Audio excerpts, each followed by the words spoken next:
This presentation aims to explore the concept of an accession and how it operates in the Eloquent Records system. We will go through the workflow from active to inactive and see how you can efficiently manage your records lifecycle. Let's start with the records flow on the business end of how a records management program forms accessions. This is a generalized account, and I will try to make note of alternative processes as we go throughout this presentation. In the office, when physical records are ready to be sent off-site for inactive storage, they're boxed up by classification, or by office, or by some combination thereof, depending on the number of records and the size of the organization. These grouped records could also be electronic. All records, regardless of format, will reach an inactive state. Whether you're physically moving them off-site, or removing them, or sequestering them, or retagging them in your EDRMS, this grouping of records is called an accession. An accession is tracked by an accession number. After some amount of time, specified by the classification schedule for the records in those boxes, these boxes will reach their final disposition date. They could be slated for destruction at this point, or they could be sent to the archives for appraisal. The Eloquent database has tables for physical items and accessions. In records, you'll want to create the accession record first and record basic facts of the transfer, like the accession number, the date, number of boxes, and department. Create however many number of boxes that are getting sent to offsite storage within that accession, and then file your folders of records into them. If you're dealing with electronic records, you'll want to add your virtual folders directly to the accession and bypass the box creation. You can then use the system to generate inventory reports and transfer notices. Talk to us about customizing these reports for your program.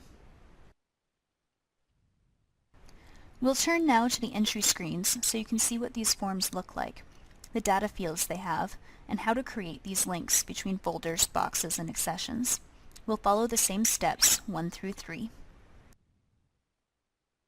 The first step is creating the accession record when you're ready to send your boxes off-site. This is the accession form. At the top, we have the accession number.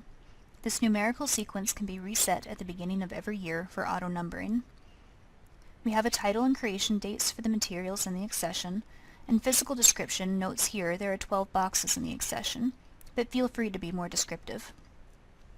Date received and accession date are usually treated as the same thing, the date the accession material was transferred.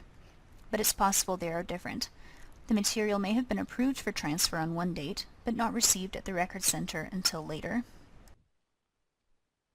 After you've created the accession record, you need to create your boxes and get them linked to the accession. This can all be accomplished in one go using a batch form. Batch forms have two main sections, the common area at the top, containing fields with values that are applied to every record on the page, and the spreadsheet area below that displays each record in a separate row. Remember, all our forms are customizable.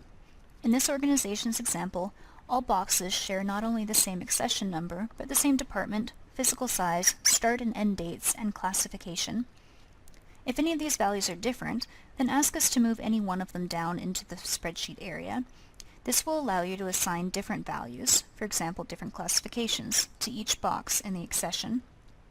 In the opposite way, if all your records share the same values, for example location, then ask us to move that field into the common area so you only need to enter it once.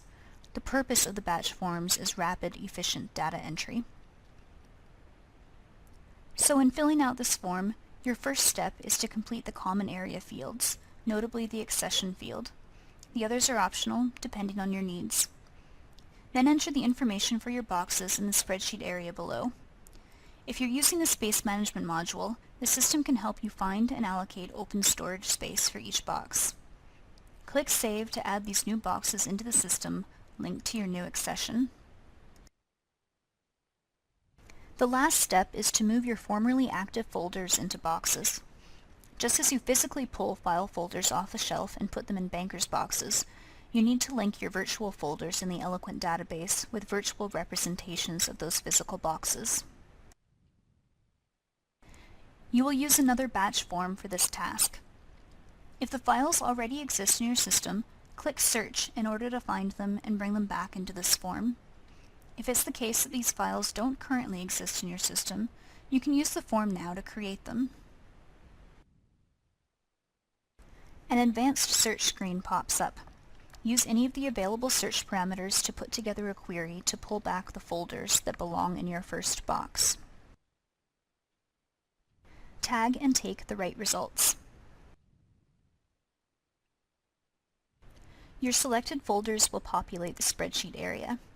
The next step is to assign them to the correct box, so do a keyword search in the box field in the common area. Tag and take the box in the results window. When you click Save, all the folders in the spreadsheet area will be assigned to the box in the common area. Use this form to repeat this process for all your boxes. This then completes the accessioning workflow. The accessioning module is an additional purchase in both the Eloquent Records and Archive systems. Give us a call for a free one-on-one demo if you'd like to see more. Thanks for your time, and feel free to contact us with questions and feedback.